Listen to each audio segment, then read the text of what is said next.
मत्ती अध्याय 24।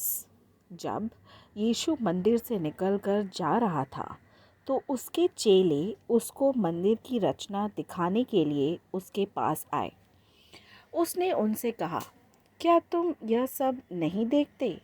मैं तुमसे सच कहता हूँ, यहाँ पत्थर पर पत्थर भी ना छूटेगा जो ढाया ना जाएगा। और जब वह जैतून पहाड़ पर बैठा था तो चेलों ने अलग उसके पास आकर कहा, हमसे कह कि ये बातें कब होगी और तेरे आने का और जगत के अंत का क्या चिन्ह होगा। यीशु ने उनको उत्तर दिया, सावधान रहो, कोई तुम्हें न भरमाने पाए, क्योंकि बहुत से ऐसे होंगे जो मेरे नाम से आकर कहेंगे कि मैं मसीह हूँ और बहुतों को भरमाएंगे। तुम लड़ाइयों और लड़ाइयों की चर्चा सुनोगे। देखो, घबरा ना जाना, क्योंकि इनका होना आवश्यक है, परंतु उस समय अंत ना होगा। क्योंकि जाति पर जाति और राज्य पर राज चढ़ाई करेगा और जगह जगह अकाल पड़ेंगे और बहिडोल होंगे। ये सब बातें पीड़ाओं का आरंभ होगी। तब वे क्लेश दिलाने के लिए तुम्हें पकड़वाएंगे और तुम्हें मार डालेंगे, और मेरे नाम के कारण सब जातियों के लोग तुमसे बैर रखेंगे। तब तुम बहुतेरे ठोकर खाएंगे और एक दूसरे से बैर रखेंगे, और बहुत से झूठे भविष्यद्वक्ता उठ खड़े होंगे और बहुतों को भरमाएंगे।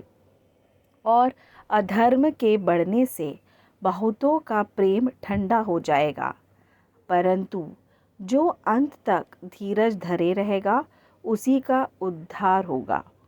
और राज्य का यह सुसमाचार सारे जगत में प्रचार किया जाएगा कि सब जातियों पर गवाही हो, तब अंत आ जाएगा। जब तुम उस उजाड़ने वाली घृणित वस्तु को, जिसकी चर्चा दानिय्येल भविष्यद्वक्ता के द्वारा हुई थी, पवित्र स्थान में खड़ी हुई देखो, जो पढ़े वह समझे। जो यहूदियों में हो वे पहाड़ों पर भाग जाएं, जो कोठे पर हो वह अपने घर में से सामान लेने को न उतरे, और जो खेत में हो वह अपना कपड़ा लेने को पीछे न लौटे। उन दिनों में जो गर्भवती और दूध पिलाती होंगी उनके लिए हाय हाय। और प्रार्थना किया करो कि तुम्हें जाड़े में या सब्त के दिन भागना ना पड़े, क्योंकि उस समय ऐसा भारी क्लेश होगा जैसा जगत के आरंभ से ना अब तक हुआ और ना कभी होगा। और यदि वे दिन घटाए ना जाते तो कोई प्राणी ना बचता, परंतु चुने हुओं के कारण वे दिन घटाए जाएंगे।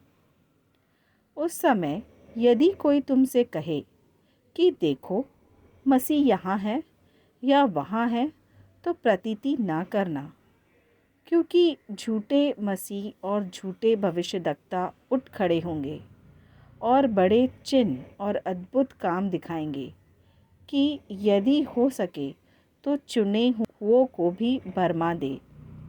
देखो, मैंने पहले से तुमसे यह सब कुछ कह दिया है। इसलिए यदि वे तुमसे कहें, देखो वह जंगल में है, तो बाहर ना निकल जाना। देखो वह तो ठरियों में है, तो प्रतीति ना करना। क्योंकि जैसे बिजली पूर्व से निकलकर पश्चिम तक चमकती जाती है, वैसा ही मनुष्य के पुत्र का भी आना होगा। जहाँ लौथ है वहीं गिद्ध इकट्ठा होंगे। उन दिनों के क्लेश के बाद तुरंत सूर्य अंधियारा हो जाएगा और चांद का प्रकाश जाता रहेगा और तारे प्रकाश से गिर पड़ेंगे और आकाश की शक्तियाँ हिलाई जाएंगी। तब मनुष्य के पुत्र का चिन्ह आकाश में दिखाई देगा और तब पृथ्वी के सब कुलों के लोग छाती पीटेंगे और मनुष्य के पुत्र को बड़ी सामर्थ्य और ऐश्वर्य के साथ आकाश के बादलों पर आते दिखेंगे।